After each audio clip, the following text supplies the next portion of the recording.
Hello everyone and welcome back to DMG. Today I'm going to be taking another look at the HD 5870 engineering sample. Now first of all, let me address something before I get into the benchmarks. This card is an engineering sample. I've been getting a lot of comments saying that it's not an engineering sample, and that these sensors are totally normal. Yes, I apologize. Those sensors are on the release model card. I had just never seen them before. The people on forums that I asked took screenshots with an old version of GPU-Z that couldn't recognize these sensors, so that's why I thought that only engineering sample cards had them. However, this is an engineering sample card. It's more of a production sample, but at this point really the only thing that makes it an engineering sample is the sticker. BIOS seems to be a release BIOS. If we look at the revision, it seems pretty much like a completely normal card. It's currently running a PCIe X16 1.1, but of course that will actually increase in speed when we're running a benchmark, so the bottleneck is not the PCIe lane. Now, of course, I'm rerunning these benchmarks because the first time I did it on a Core 2 Quad Q9550, which honestly has not held up very well at all as a CPU. So now I'm retesting it on a 8-core 16-thread Xeon. And I'm using OBS software encoding, that's CPU encoder, to encode the captured video. At no point did the CPU hit 100%. So you're really seeing everything the GPU can give here. Okay, let's get into the benchmarks because I retested a couple games that I tested the first time, but I also tested some new ones. The first game I tried was Tomb Raider 20th Anniversary Celebration. I set it to high and then ran the in-game benchmark. And I got an absolutely fantastic FPS score. So I went back into the graphics settings and turned it to Ultra.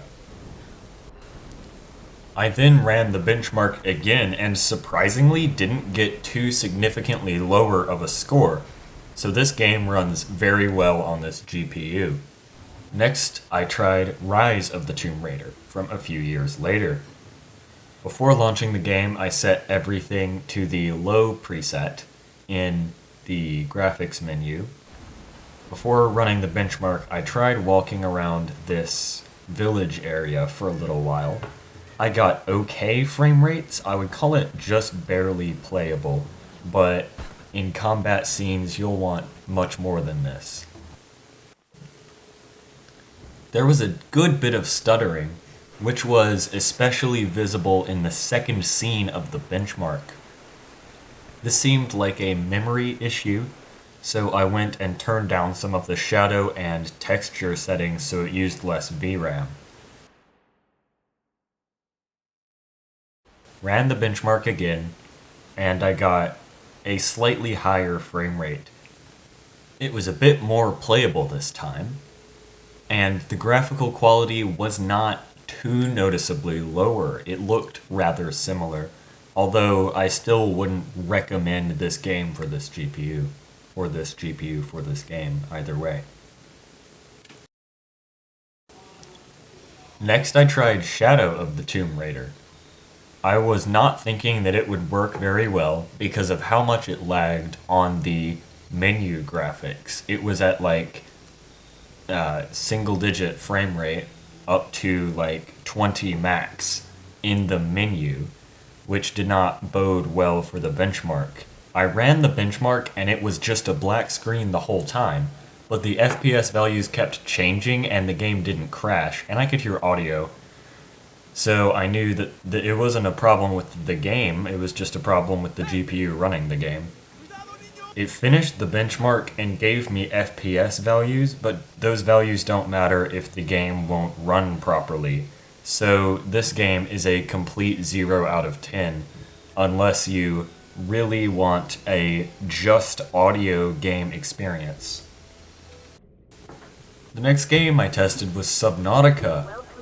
First, I just loaded up my 11-hour save and walked around my base a bit, but it was really laggy in this section. I tried turning down the graphics a little bit to the slightly lower preset, and that fixed most of the lag. Driving around was pretty fine, but every now and then it would have to load in a new landscape, and that would lag the GPU a little bit. We'd get an FPS drop to around 10, but it ran pretty well otherwise. Next up, I tried Unreal Tournament, the new one. It ran okay, except every now and then you would get huge stutters, which made it unplayable for an FPS title.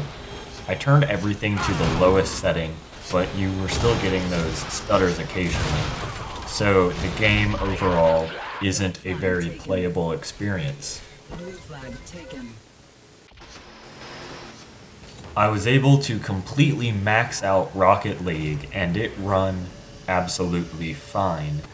We rarely saw dips below 30 FPS, and it ran in the 40 plus range most of the time, often hanging in the 50s to 60s. Rocket League is a not super GPU intensive game, and it actually ran fine the first time I tested this card on the Core 2 Quad over a year ago. So I'd say that it's great for lower end cards, including this one. Next, I tried Core, which is kind of like Roblox, but with Unreal Engine, and with a double-digit target age. The games on there are mostly tycoon games, that sort of thing, so if you're into that, it could be kind of interesting. There's a lot of different games you can play, but I played this zombie game for a little while. It's definitely possible to have fun, but again, I would get those occasional lag spikes, probably from memory. So I went and turned down the graphics a little bit more, and it ran with 10 to 20 more FPS, albeit not looking very good. So if you're going to play this game on this card, you will need to turn it down a good bit.